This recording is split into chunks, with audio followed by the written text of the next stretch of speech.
Robert De Niro told Trevor Noah to go back to his country. It happened on a Wednesday evening, live taping, audience full, lights perfectly warm, the kind of night where everything was supposed to run smooth.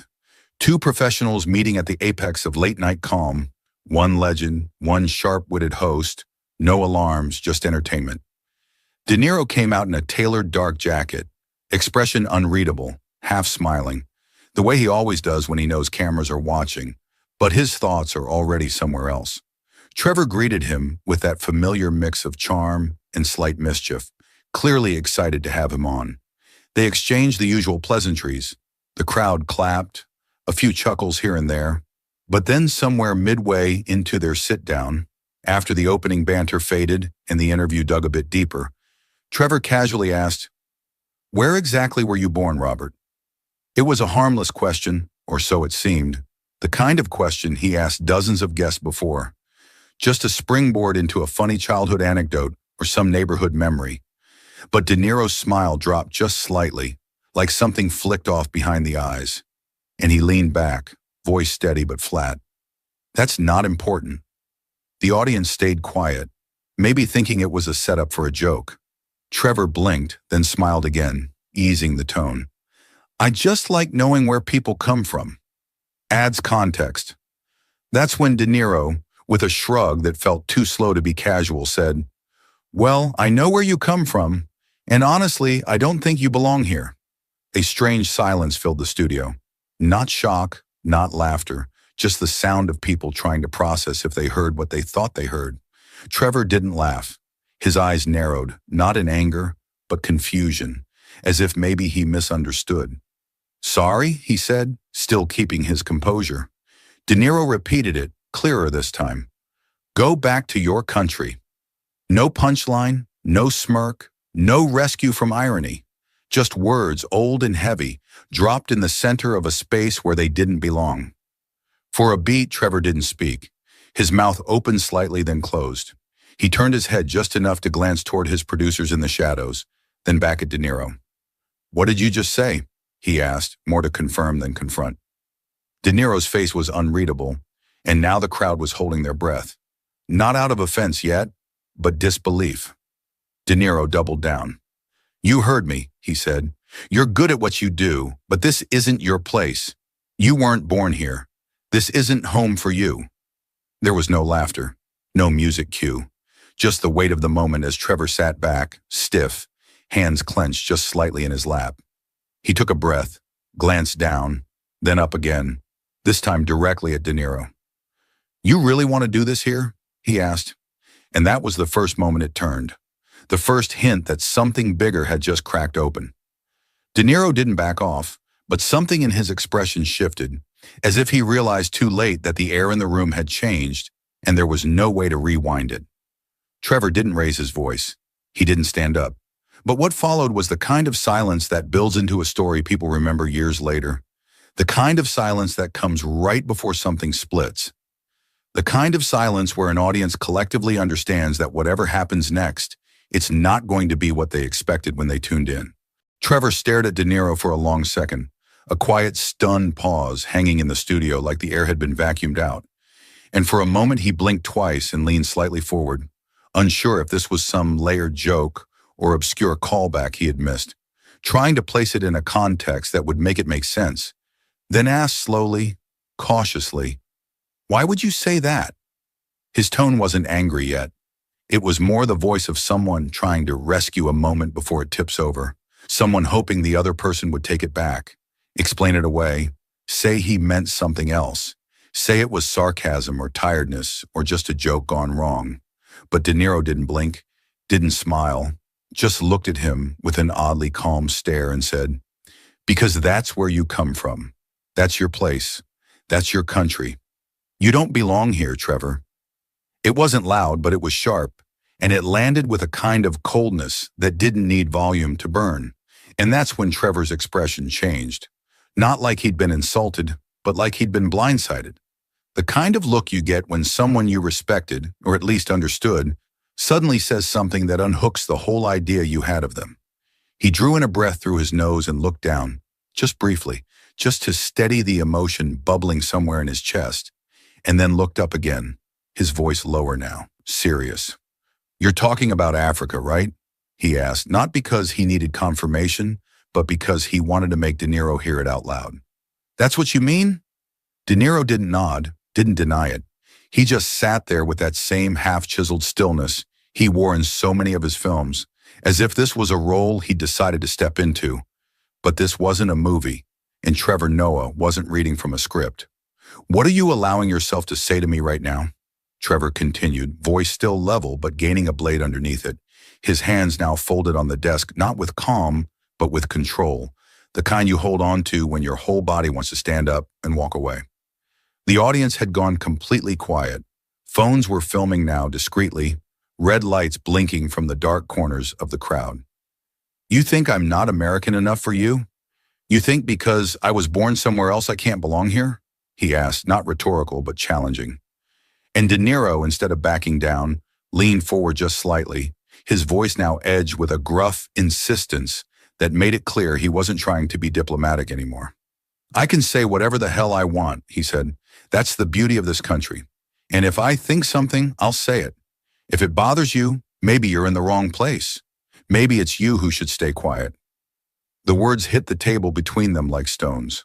Trevor's jaw tensed just briefly, and he looked off to the side again, a muscle twitching near his temple, not from fear, but from restraint. Then he turned slowly, facing De Niro dead on, and his voice when it came was quiet but surgical. "You need to leave," he said, not shouting, not bluffing. "You need to get up and walk out of here before I have to ask security to do it." And it was in that moment that the crowd realized something irreversible had happened. This wasn't a bit, this wasn't rehearsed, and something raw had cracked open between two public figures on live television. De Niro looked around as if suddenly aware of how silent it was, of how many eyes were on him, how many lenses were watching. He stood up slowly, his hands sliding against the edge of the table, like he was bracing himself against something he hadn't meant to provoke. And without saying another word, he turned and walked off stage, the lights casting a long shadow behind him that stretched across the floor like something metaphorical and too real at the same time.